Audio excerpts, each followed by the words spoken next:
Ça fait un peu plus de 6 mois que j'ai lancé cette chaîne YouTube et je pense que c'est le moment de faire un bilan et de vous partager les principales leçons que j'en ai tirées. Salut tout le monde, c'est Corentin, j'espère que vous allez bien et bienvenue dans cette nouvelle vidéo YouTube, une vidéo longtemps attendue, une vidéo où depuis un petit moment déjà en fait je pensais la faire, j'imaginais un petit peu comment la concevoir et tout simplement aujourd'hui on va parler de ces 6 premiers mois que j'ai passés sur YouTube, à savoir du coup que j'ai lancé cette chaîne début août, à peu près août 2022 et on a un petit peu dépassé les 6 mois, aujourd'hui on est peut-être à peu près à 6 mois et demi et je trouvais ça vraiment important de savoir où est-ce qu'on se dirigeait et par quoi on était passé et donc de dresser un petit peu un bilan de ces 6 premiers mois pour avoir un petit peu une ligne directrice pour la suite, pour les 6 autres prochains mois qui arrivent, etc.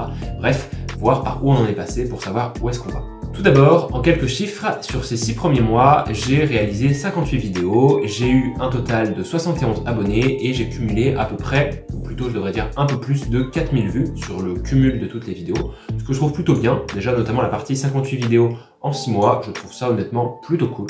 De plus, j'ai réalisé plein de vidéos sur différents thèmes, j'ai réalisé même des défis, donc je fais le défi 30 jours où j'ai posté une vidéo chaque jour pendant 30 jours. Là récemment j'ai un peu lancé le challenge 6 mois où un petit peu dans cette même vibe de 30 jours, j'essaye pendant 6 mois de me dépasser un peu plus.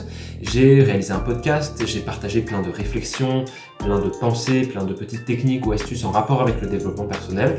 Donc globalement j'ai eu plein d'opportunités d'apprendre, même au niveau de l'éloquence, de mon aisance à l'oral. Et c'est pour ça qu'aujourd'hui, je me sens très reconnaissant et très fier de tout ce par quoi je suis passé. Je parlais d'éloquence, mais on peut dire aussi que je me suis amélioré dans tout ce qui concerne le montage, donc le montage de vidéos, le fait de prendre la caméra, en fait, comment dire, être à l'aise vis-à-vis de la caméra, le fait de peut-être faire des miniatures ou des titres un peu plus accrocheurs, un peu plus pertinents. Et au total, oui, j'aurais l'impression, je pourrais presque dire que sur ces 6 mois sur YouTube, au final, j'ai appris énormément de choses et je me suis clairement développé personnellement, ce qui était un but, c'était pas le principal but de cette chaîne YouTube, mais j'avais conscience qu'en démarrant cette nouvelle activité, ça allait me permettre de me lancer dans de nouvelles activités et ainsi de développer certaines compétences. Et honnêtement, le défi, les enjeux sur le fait de développer cette compétence, ces nouvelles compétences, sont tout à fait valides et du coup je regrette absolument pas. Je me rappelle pour ma toute première vidéo, j'étais beaucoup plus hésitant, je sais pas si ça se voit à l'écran, mais j'étais beaucoup plus dans le doute. Je me demandais si ma posture était la bonne, si mon éloquence n'était pas un peu trop hésitante, bredouillante. Aujourd'hui je trouve que j'ai fait beaucoup d'efforts, j'ai fait beaucoup d'efforts durant les 6 mois et j'ai fait beaucoup de progrès aujourd'hui et du coup je suis très content, c'est-à-dire que vraiment quand on se force, quand on persévère, on prend l'habitude, comme je l'ai fait pendant le défi 30 jours, de poster chaque jour une nouvelle vidéo, de s'exercer devant la caméra tous les jours, et on voit de nets progrès. C'est remarquable, tout simplement. Et voilà, c'est tout ce qu'il faut faire. Ça montre vraiment que la persévérance et le travail régulier, c'est vraiment la clé de la réussite. Maintenant, je vais partager avec vous les 10 grandes leçons que j'ai retenues de ces 6 mois sur YouTube. Quels sont les enseignements, tout simplement, que au fil des mois, j'ai pu tirer de toute cette expérience. Et on est parti tout de suite avec la leçon numéro 1, qui est que la première étape, c'est toujours la plus difficile. Et c'est vraiment un truc de malade, je m'en rends compte totalement. Mais pour moi, sur ces 6 premiers mois, la chose la plus difficile qui m'a été donnée de faire, c'était juste créer cette chaîne YouTube, créer la chaîne en elle-même, lancer la première vidéo, la tourner. Et une fois qu'en fait j'avais mis le pied dedans, que j'avais lancé un petit peu mon corps et mon énergie en mouvement dans ce processus de création de vidéos YouTube, c'était beaucoup plus facile. Mais tant que j'avais pas créé en fait cette première vidéo, tant que j'avais pas créé la chaîne et que je me disais je suis pas encore youtubeur dans un certain sens, j'étais toujours dans l'hésitation. Je me disais est-ce que c'est vraiment bon, est-ce que c'est pertinent, est-ce que je fais pas une erreur en faisant ça? Mais une fois que c'était fait, ça allait beaucoup mieux. Leçon numéro 2, les grandes choses demandent du temps et de l'effort. Qu'est-ce que je veux dire par là? Je veux dire par là qu'il y a beaucoup de choses dans la vie qui demandent de la persévérance, et c'est le cas pour YouTube. Aujourd'hui, j'ai réalisé 58 vidéos en 6 mois, ça m'a demandé énormément de temps, énormément d'efforts. Je compte pas les heures que j'ai passées à faire du montage, à chercher les bonnes musiques à rajouter à tout ça, à essayer de trouver les bons plans, à scripter certaines vidéos. Et ça m'a demandé du temps, ça m'a demandé de l'effort, mais au final, ça vaut le coup. Troisième leçon que j'ai tirée, la discipline est la clé du succès. Tout simplement parce que c'est parfois chiant de devoir créer, honnêtement je le dis cash, oui je suis sincère, c'est parfois chiant de devoir créer une vidéo YouTube. Des fois il y a certains jours, certaines semaines où je me sens pas motivé, je me sens pas impliqué forcément dans l'envie de créer ce genre de contenu. Et encore plus du coup durant le défi 30 jours où j'avais créé une vidéo chaque jour, il y a des jours honnêtement j'avais pas envie. Mais je m'étais lancé ce défi et je m'étais dit je vais le faire, je dois le faire et du coup c'est la discipline qui m'a poussé à faire ça. Et sur le long terme, je suis content parce que je peux dire que depuis 6 mois, j'ai au minimum posté une vidéo chaque semaine, pendant les 6 mois. Et je trouve que c'est comment dire, une belle réussite avec du recul. Je regrette pas de m'être donné, d'avoir parfois usé de la discipline pour atteindre cet objectif. Je suis content. Et ça montre que la discipline, c'est le meilleur moyen pour atteindre ses objectifs, plus que la motivation. Parce que si j'avais juste écouté ma motivation et fait des vidéos YouTube quand j'avais envie de faire des vidéos YouTube, j'en aurais certainement pas fait autant, elles n'auraient pas été aussi réussies, aussi travaillées. Et c'est pour ça que, conclusion de cette petite leçon, la discipline, c'est la clé du succès. Quatrième leçon, la constance est primordiale. Pourquoi? Tout simplement parce que faire des petits pas chaque jour, monter des petites marches de l'escalier chaque jour, au final, on avance. Et c'est vraiment super important parce que quand je faisais chaque jour des petites actions pour créer une vidéo YouTube, et ben au final, quand on regardait le processus en lui-même, j'avais énormément appris. Et c'est ça qui est super important du coup, c'est qu'il vaut mieux être régulier, être constant, apprendre un petit peu chaque jour, plutôt que se faire des grosses sessions où pendant 2 jours tu fais que ça, puis tu n'y penses plus pendant une semaine, et tu reviens de temps en temps comme ça. Non, vraiment, quand ça marine dans notre esprit, quand c'est vraiment longtemps, on a les mains dedans et que ça nous prend de l'énergie, du temps et qu'on fait ça régulièrement, on en apprend beaucoup plus. 5e leçon que j'ai tirée de ces 6 mois sur YouTube, le regard des autres n'est qu'une limite mentale. Pourquoi je dis ça, et ça c'est un sujet très sensible pour moi, c'est que au début, bien sûr, je me posais des questions sur qu'est-ce que les gens vont penser. Je lance une chaîne YouTube, les gens vont se foutre de ma gueule, honnêtement, et il y en a certains qui le font, je sais, je l'imagine très bien. Mais ce que je veux dire par là, c'est que le jugement des autres, en fait, on peut rien y faire. Dans tous les cas, les gens vont nous juger, qu'on fasse quelque chose ou qu'on fasse pas quelque chose. Et c'est vraiment une limite, une barrière mentale qui nous empêche d'avancer. Si j'avais arrêté ce que j'étais en train de faire à chaque fois que je me disais « Oh mon Dieu, quelqu'un va me juger, quelqu'un va penser que je fais ci de telle ou telle manière », ben, j'aurais rien fait, tout simplement. Il faut savoir se détacher du regard des autres et se dire « Je fais ce que j'ai envie de faire. Je fais ce que je me sens capable de faire pour atteindre mes objectifs. » Et dans un certain sens, on s'en fout du regard des autres, c'est pas eux qui vont atteindre mes objectifs à ma place. 6e leçon, il faut tenter de nouvelles choses pour apprendre. Autrement dit, il faut sortir de sa zone de confort, explorer de nouvelles thématiques. Et pour ça, j'aurais l'exemple que sur ma chaîne, j'ai, je pense, testé plein de choses assez différentes. J'ai fait une vidéo sur le fait que je fasse une intervention en développement personnel, une vidéo sur mon rapport à la nourriture, une vidéo sur le sport, une vidéo sur un travail que j'ai fait durant l'été, une vidéo un peu sur le voyage, sur le développement personnel en lui-même, sur le regard des autres justement. Et ce que je veux dire par là, c'est que si on reste tout le temps dans sa thématique, si on reste dans le même endroit tout le temps, on n'apprend pas grand-chose. Et il vaut mieux au contraire essayer de s'étendre et essayer de découvrir de nouvelles choses, sortir de sa zone de confort et on apprend beaucoup plus. 7e leçon, avoir du bon matos, c'est bien, avoir de bonnes idées, c'est mieux. Pourquoi je dis ça? Parce que j'ai pris conscience très tôt, quand j'ai commencé à lancer cette chaîne YouTube, que tout simplement déjà, j'avais pas le bon matos, ou plutôt le matos que je voulais pour réaliser les meilleures vidéos que j'aurais pu faire, tout simplement. Mais j'ai pris conscience surtout que moi, dans ma thématique, donc tout ce qui touche autour du bien-être, du développement personnel, c'est le fond de mon discours qui est plus important que la forme, que la manière dont je le mets à disposition des gens. Tout simplement, comment je pourrais vous donner un exemple? Là, tel que vous me voyez, tel que vous voyez la vidéo que je suis en train de tourner, je la filme avec mon téléphone. C'est-à-dire que c'est pas non plus une qualité optimale, j'ai pas forcément de micro, et après, je la monte, etc.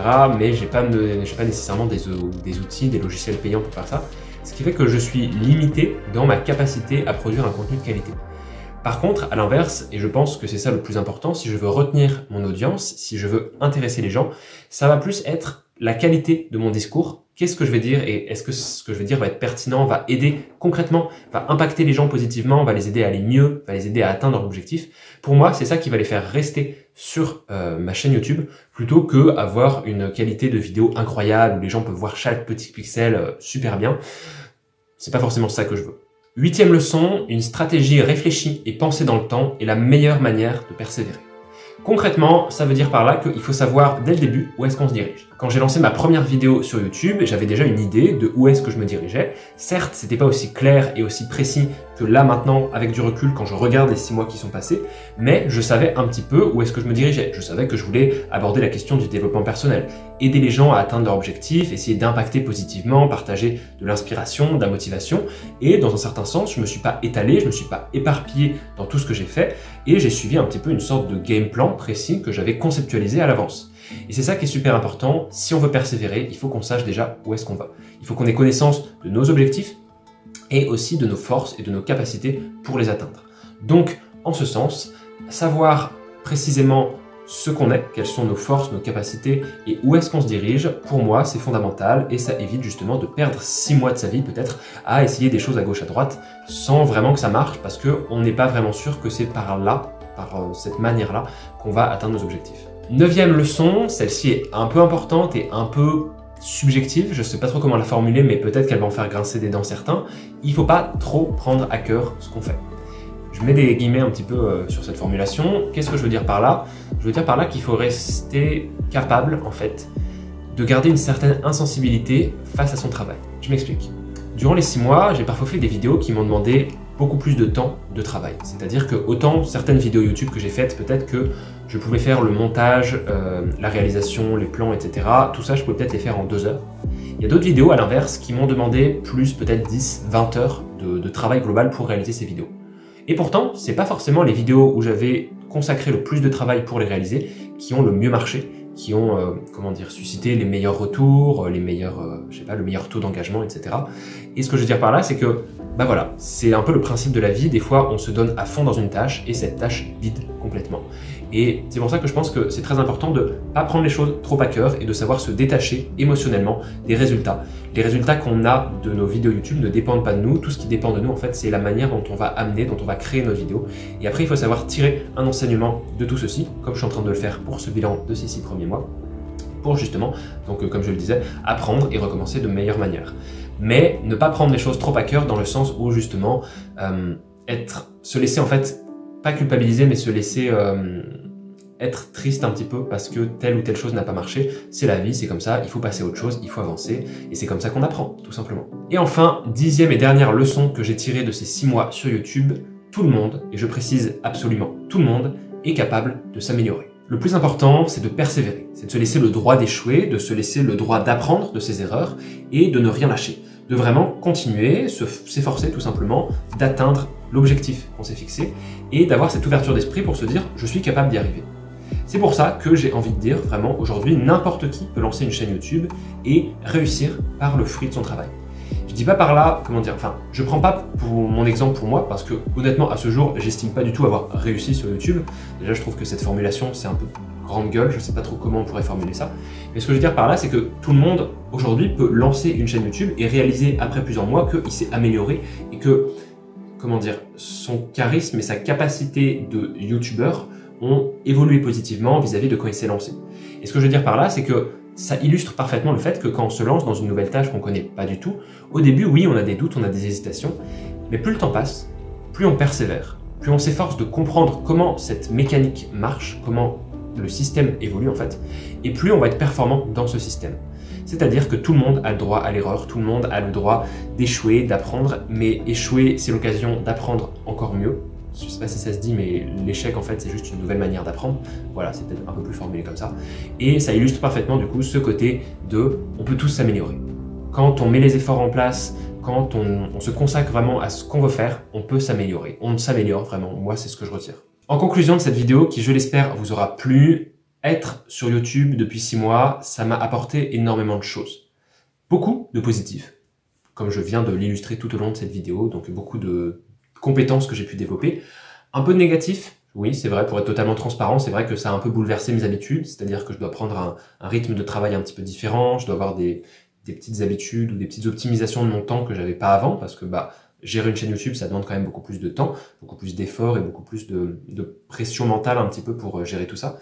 Mais globalement, je regrette absolument rien et c'est, comment dire, le positif écrase majoritairement le négatif. Il n'y a quasi même pas de négatif en fait. Je trouvais ça vraiment important de faire un bilan justement de ces 6 premiers mois sur YouTube et je pense que j'en ferai un dans 6 mois, donc après 1 an sur YouTube, pour voir vraiment l'évolution et faire ça régulièrement parce que je le répète beaucoup dans les vidéos, mais je pense que pour apprendre et pour progresser, c'est vraiment capital de savoir prendre du recul et poser un regard objectif sur ce qu'on a fait pour voir ce qui a marché, ce qui n'a pas marché, en tirer des enseignements et puis se dire ok, je vais continuer avec ce qui a marché et ce qui n'a pas marché, je vais essayer de ne pas répéter les mêmes erreurs. C'est vraiment capital. Donc voilà, c'est la fin de cette vidéo. J'espère profondément qu'elle vous aura plu. N'hésitez pas à laisser dans les commentaires tout simplement si vous auriez pu voir d'autres leçons que j'aurais pu tirer, si vous avez des questions sur cette aventure de 6 mois sur YouTube. Bref, sentez-vous libre de dire tout ce que vous voulez. N'hésitez pas également à liker et partager la vidéo. Ça fait super plaisir et ça soutient la chaîne. Comme je l'ai dit, on est aujourd'hui à 71 abonnés en 6 mois sur YouTube. Ça fait un peu plus de 10 par mois. Bon, c'est cool, mais si on pouvait augmenter un peu plus, ce serait vraiment super cool. Donc, si vous vous abonnez, je ne peux que vous remercier, tout simplement. Et puis on se retrouve la semaine prochaine, donc dimanche prochain, je le répète, on est donc sur une fréquence de 1 vidéo par semaine. C'est la fréquence que j'essaye de tenir et les vidéos que je sors du coup le dimanche à 11 h. Et du coup, dimanche prochain, nouvelle vidéo, vous verrez ce que c'est, j'espère que ça vous plaira. D'ici là, portez-vous bien, gardez motivation, inspiration, persévérance. Et puis voilà, tout simplement, moi je vous dis à la semaine prochaine. Salut tout le monde, c'était Corentin.